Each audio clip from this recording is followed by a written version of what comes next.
Bonjour à tous, merci de nous suivre pour ce flash d'information. On ouvre ce flash avec les activités du vice-président de la République, Tiemokom Eliet Kone.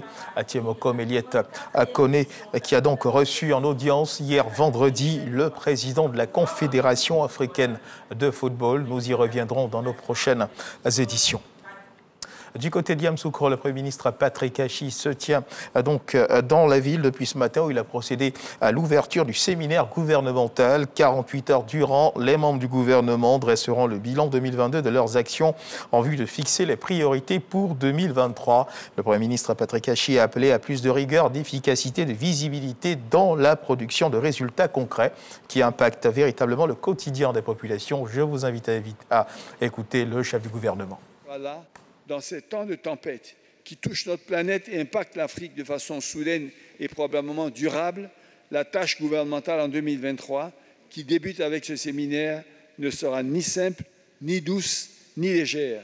Elle sera faite d'exigences à assumer, d'obstacles à lever et d'engagements à honorer. Nous n'aurons pour notre action qu'un seul credo: rigueur, efficacité, visibilité.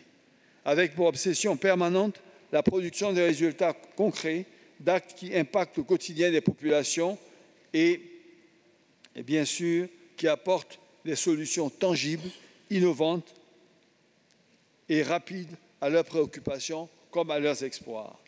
Je sais que c'est là l'esprit qui anime chacune et chacun d'entre vous, conscient de l'immense honneur de votre mission et de la confiance attentive accordée par le président de la République, son Excellence, M. Alassane Ouattara. Je sais que ce sera là la clé de notre réussite collective. Au travail donc tous et très bon séminaire à toutes et à tous. Je vous remercie.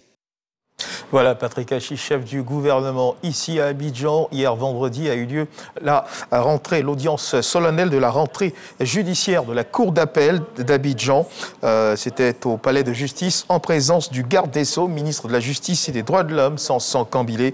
Une audience marquée par la traditionnelle installation de prestations de serment des magistrats.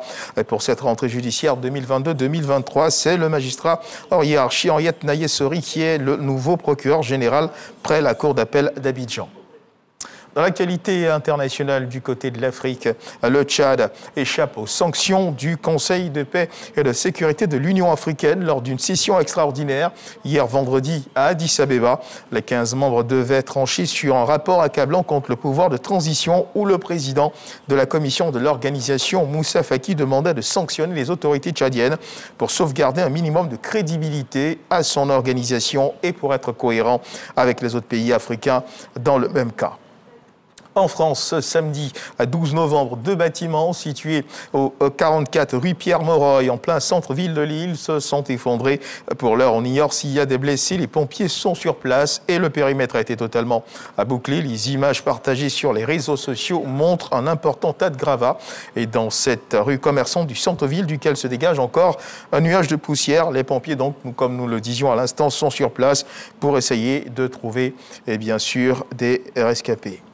Et on termine ce tour de l'actualité internationale avec l'Ukraine. Dans le pays, on a assisté hier à des scènes de liesse partout. La seule grande capitale régionale ukrainienne occupée par la Russie depuis le début de la guerre, en février 2002, a été investie par les forces spéciales ukrainiennes après l'annonce par le Kremlin du retrait de l'armée russe de la rive droite du Dniepr. Voilà qui marque la fin de ce flash d'information. Merci de nous avoir suivis. Je vous retrouve à 13h pour le journal.